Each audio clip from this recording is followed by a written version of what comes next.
The little yellow digger at the zoo.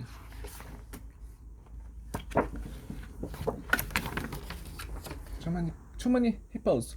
The chef keeper said as he took off his cap and he scratched his bald head.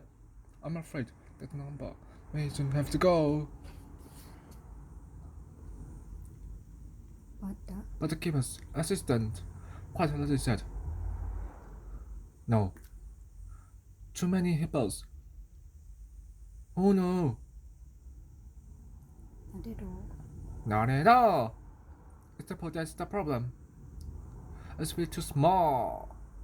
All that we need is to get in a digger to come and to dig and to make the whole bigger. The little yellow digger arrived the next day, and the keepers then took all the hippos away. They were taken along to the sea lion's pool.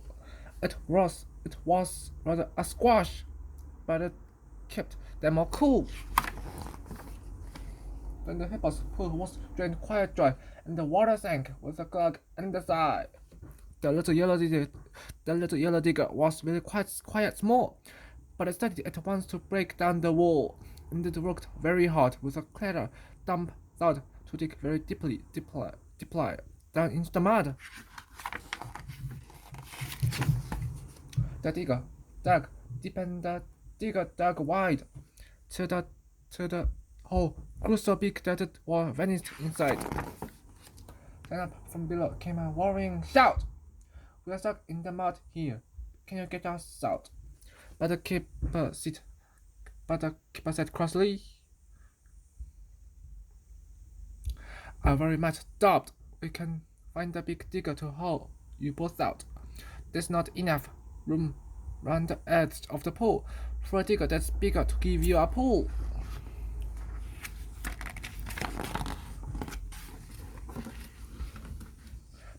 But a clever young girl who was standing nearby shouted, "How about letting an elephant try?" And the keeper replied, "That's a splendid idea. Spent for the elephant, we need a tear." So the elephant came with a dumpety dump. It was flapping its ears, and was swinging its trunk. Then the harnessed it up, and they threw a rope down to the driver, who caught it and wound it around. He made loops and some knots that he pulled very tight. "That's done it!" he shouted. "We'll soon be all right." Then the elephant gave a strong tug and a pull, and slowly, from out of the wide empty pool, the digger appeared. What very bad luck.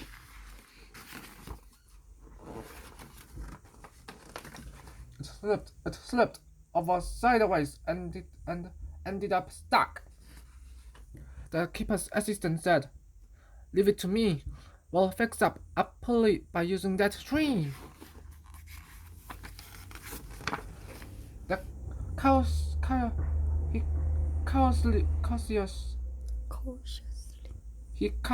cautiously clambered along the tree post and tossed down the rope to the keeper, who now tied it onto the elephant so it could pull that small digger upwards and out of the pool. Could that be the answer?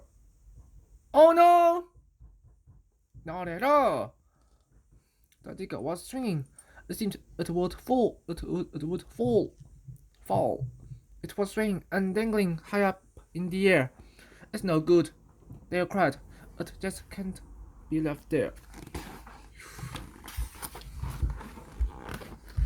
We need a strong animal on the far side to pull it right over," the cross keepers cried. "But we've no other elephant left in the shed." "Well, bring out the camel," the clever girl said.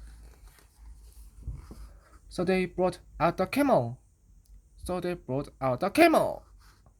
which wrinkled its nose as it snuffled and snorted, and dug in its toes.